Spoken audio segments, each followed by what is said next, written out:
Road రవాణా సౌకర్యాలు మెరుగ్గా ఉండాలి. ఏ దేశం అభివృద్ధి చెందాలన్నా ఎక్కడైనా సరే రోడ్డు రవాణా సౌకర్యాలు ఎప్పుడైతే బాగుంటాయో ఆ ప్రాంతంలో ఉన్నటువంటి ప్రజలకు రాకపోకలు చాలా బాగుంటాయి. తద్వారా విద్యను అభ్యసించే వాళ్ళు కానీ, వ్యాపారస్తులు కానీ, అదే మాదిరిగా పనిచేసేటటువంటి వాళ్ళు కానీ ఎవరైనా సులభంగా వాళ్ళ యొక్క జీవనం కొనసాగించడానికి వీలవుతుంది.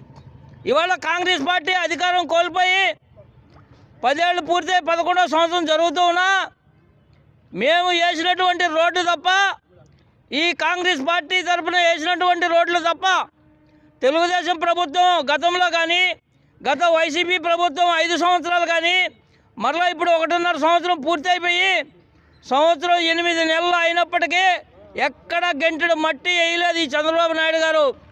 అంతా గ్రాఫిక్స్ చూపిస్తూ ఉన్నాడు. ఎక్కడ మీరు రోడ్లు రవాణా సౌకర్యాలు మెరుగుపరుస్తారు, ఎప్పుడు చేస్తారని చెప్పి నేను అడుగుతూ ఉన్నాను. గత వైసీపీ ప్రభుత్వంలో విందూరు మీదుగా వెళ్ళేటువంటి గిద్దలూరు దాకా ఉన్నటువంటి రోడ్డు మరమ్మతుల కోసం దాదాపు 10 సార్లు మేము రిపేర్ చేయమని చెప్పి ధర్నా కార్యక్రమం నిర్వహించడం జరిగింది. అదేవిధంగా సైదాపురం నుంచి పొదలకూరు పోయే రోడ్డు కోసం దాదాపు 13 సార్లు సైదాపురంలో ధర్నా కార్యక్రమం నిర్వహించడం జరిగింది. పొదలకూరులో కానివ్వండి, అదే మరిగా గూడూరులో కానివ్వండి, ఆ రోడ్డు కోసం ఎన్నోసార్లు మేము ఉద్యమం చేపట్టడం జరిగింది. ఇప్పటి వరకు గంటెడు మట్టి వేయలేదు గత ప్రభుత్వం కానీ, ఈ ప్రభుత్వం కానీ. ఏమి దుర్మార్గం ఇది! మీరు వస్తువు కొనేటప్పుడే, ఎవరైనా వాహనం కొనేటప్పుడే వారి దగ్గర రోడ్డు రవాణా సౌకర్యాలకు సంబంధించినటువంటి లైఫ్ ట్యాక్స్ తీసుకుంటున్నారా లేదా అని నేను అడుగుతూ ఉన్నాను. ఎంతోమంది చనిపోయారు యాక్సిడెంట్ రూపంలో కానీ, అదే మరిగా ప్రెగ్నెంట్లు అయితే ఎంతోమందికి ప్రెగ్నెంట్ కోల్పోవడం జరిగింది. కానీ ప్రభుత్వానికి చేమకుట్టినట్టు కూడా లేదు. ప్రభుత్వం పైన సుమోటో కేసు వేయాలని చెప్పి మేము భావిస్తూ ఉన్నటువంటి సందర్భం.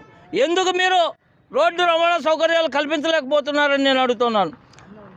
మేము మే నెల 25వ తారీఖున ఇక్కడ ఉన్నటువంటి సబ్ కలెక్టర్ గారు కానివ్వండి, అదే మాదిరిగా ఎగ్జిక్యూటివ్ ఇంజనీర్ గారిని కానివ్వండి కలవడం జరిగింది. R&B అధికారులను కలిసి వినతి పత్రం ఇచ్చాము. ఏవయ్యా మాకు రోడ్డు ఎప్పుడు రిపేర్ చేస్తారంటే 4,70,00,000తో రిపేర్ అయిపోయింది అన్నాడు. ఎక్కడ చేశారు 4,70,00,000 ఏడ ఖర్చు పెట్టామని అడిగితే నీకు సమాధానం చెప్పాల్సిన అవసరం లేదు, కాంగ్రెస్ పార్టీ ఎక్కడుందని అడుగుతున్నాడు. అదే మాదిరిగా ఇక్కడ నేను సబ్ కలెక్టర్ ఆఫీసులో కూడా దానికి సంబంధించిన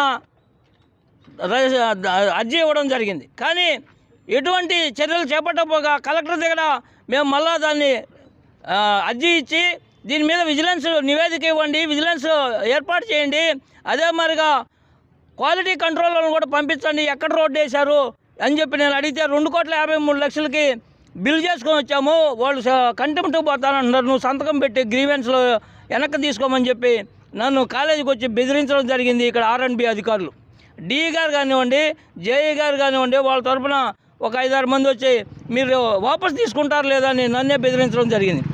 కాబట్టి మీరు ఎక్కడికి పోతున్నారు, ఎందుకు పెట్టారు మీరు PGRS అని నేను అడుగుతూ ఉన్నాను.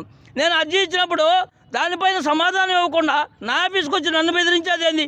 మీ మీద కేసులు పెడతా ఉంటారు DE గారు. ఎందుకు మీరు కేసులు పెడతారు? రోడ్డు ఇందానికి పెడతారా? నేను అడుగుతూ ఉన్నాను. ఇవాళ రోడ్డు ఎటువంటి పరిస్థితుల్లో కూడా మీరు వెంటనే పూర్తి చేయాలి. కాంగ్రెస్ పార్టీ తరఫున మేము డిమాండ్ చేస్తూ ఉన్నాం. మేము దీనిపైన మళ్ళీ కూడా కలెక్టర్ గారిని కూడా కలవడం జరుగుతుందని చెప్పి ఈ సందర్భంగా తెలియజేసుకుంటాను.